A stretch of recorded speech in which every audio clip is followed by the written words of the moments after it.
And we have breaking news. ABC News just learned arrests have been made stemming from the death of Friends actor Matthew Perry. Perry died last October after he was found underwater in his hot tub. His death was ruled the result of the drug ketamine. Now federal charges have been filed in the case. Let's bring in ABC's Alex Stone in Los Angeles for more. Alex, so what's the latest and what do we know about these arrests?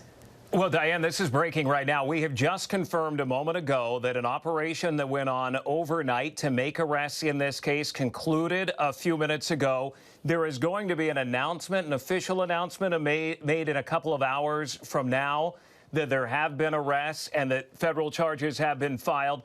We have known that this investigation had been underway for quite a while, a number of months. The LAPD, the DEA, the U.S. Postal Service being involved, maybe that mail was involved to get the ketamine to Matthew Perry.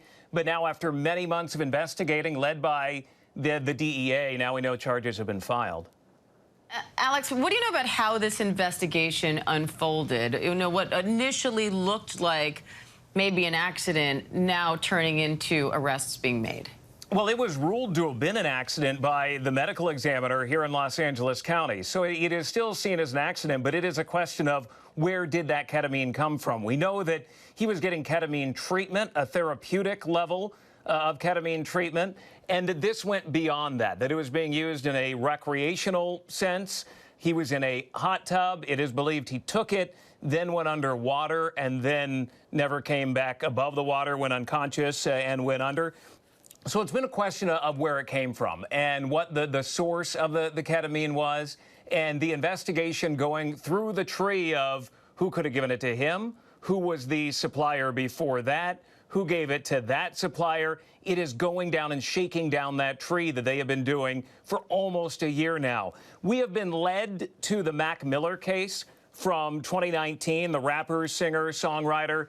He too died of an overdose, not ketamine, but an overdose.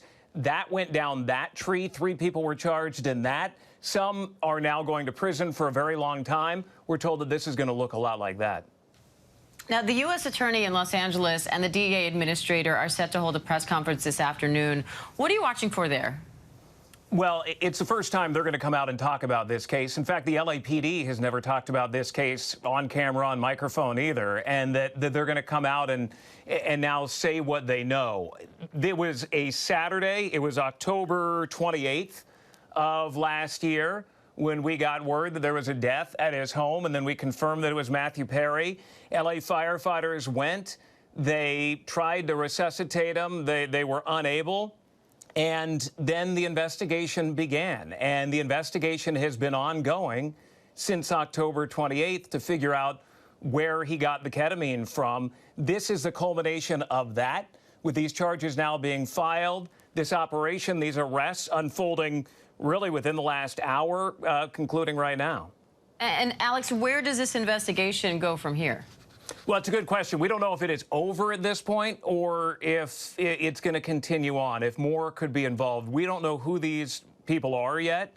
We don't know who they're going after, if it is somebody in the medical community, if it's friends, if it's street-level drug dealers. In the Mac Miller case, one of the guys was a street-level drug dealer and then the supplier above him. So this could go any number of different ways. We are going to get a lot of details, a lot yet to learn who these people are, what the charges are, but linking back to the death of Matthew Perry. And Alex, he was under sort of a medical setting ketamine treatment at some point. Have investigators said if they think that's related at all, or if this was something that he was doing completely separate from that?